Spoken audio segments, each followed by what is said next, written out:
Kaya ang payo ko sa inyo mga kaibigan, bago kayo mamatay dahil sa mga bagay na yan, huwag na lang kayong pumunta dito sa Germany.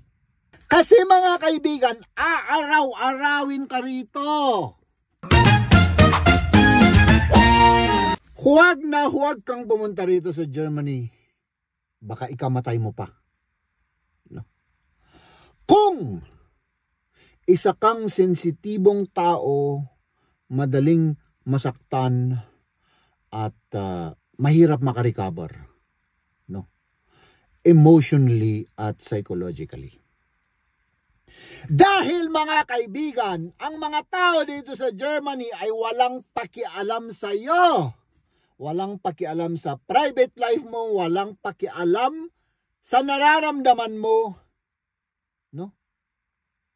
Wala silang panahon sa iyo pagdating sa mga ganyang bagay, no? Kung mahina ka, no? Matagal kang makapag-recover, halimbawa sa pagiging na homesick ka halimbawa, no? Kasi nakaka-depress naman yan eh, no? Nakaka-stress yan, no? Kung meron ka nun mga kaibigan, huwag kang pumunta dito sa Germany, no? Dahil mga kaibigan, tandaan nyo to, ang mga tao dito ay interesado lang sa iyo. Unang-una sa lahat, sa trabaho. Wala silang pakialam sa private life mo, no? Interesado sila na ikaw ay makapagtrabaho ng maayos, malinis, at pinaka-importante sa lahat, mabilis. At yun naman, mga kaibigan, ang mga dahilan kung bakit wala silang pakialam sa iyo, no? Gagawin nila ang lahat mga kaibigan para lang makuha yung mga tatlong bagay na na-mention ko na yon, no? Ibig sabihin mga kaibigan, yung mga employer natin, yung mga colleagues natin, yung mga boss natin, ay gagawin ang lahat, no? Walang pasikot-sikot, didiretsahin ka, no? Sasabihin sa'yo, bilisan mong magtrabaho, ayusin mong magtrabaho, kung hindi, layas. At kapag ikaw naman ay, yung mga ganong bagay ay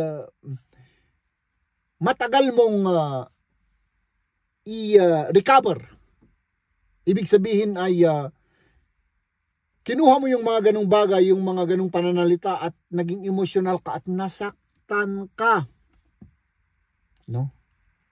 Sumakit ang dibdib mo, umuwi ka, umiyak ka, no? Bakit ganito? Ang susungit pala nila dito sa Germany. Napaka-stricto pala nila dito sa Germany, no? Doon sa Pilipinas, pabanjing-banjing lang ako doon, okay na, no? Yung pagiging stricto at pagiging masungit sa iba ay normal yon dito sa Germany, no? At yon ay ang dahilan ang nabobolol ka ba? Yon ang dahilan kung bakit asinsado ang Germany. Kaya mga kaibigan, kung ayaw nyong ma-depress, laging nasasaktan araw-araw sa trabaho dahil sinasabi ng mga colleagues ninyo, ano ba naman yan? Ayusin mo naman. No? Ano ba naman yan? Bilisan mo naman. Ano ba naman yan? Ang bagal-bagal mo. No?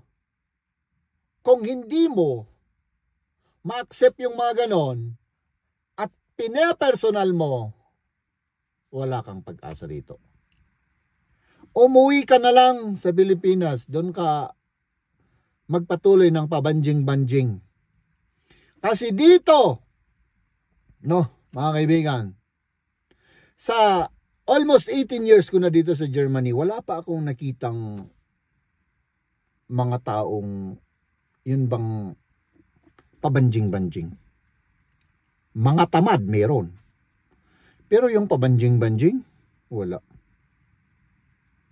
Dahil dito siniseryoso nila ang trabaho. No? Kaya normal lang na ikay masigawan, mapagalitan, minsan pa nga namumura ka.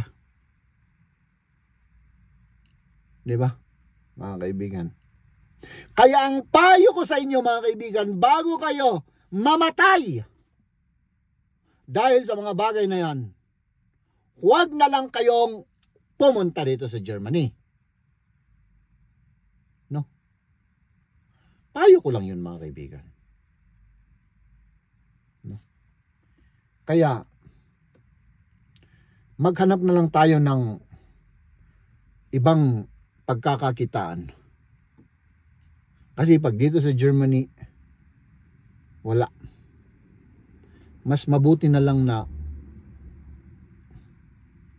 umuwi ka na lang. Bago ka masaktan, madepress, magkasakit. No? Kasi mga kaibigan, aaraw-arawin ka rito. No? Aaraw-arawin ka dito hanggang matuto ka. Kasi ganun sila rito.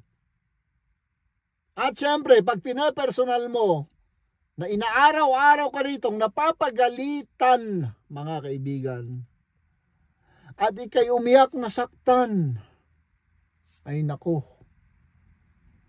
huwag kang pumunta rito. No? Pero kung ganun ka, mga kaibigan, na madaling masaktan, at tinitiis mo at ini-improve mo naman yung sarili mo, ay pupwede, syempre. No? Importante i-improve mo yung sarili mo. Importante baguhin mo yung sarili mo. No? Para sa pamilya mo. No? Pero kapag may sinabi lang sa iyo na tama naman yung sinasabi at iba yung pagkakaintindi mo at nasasaktan ka,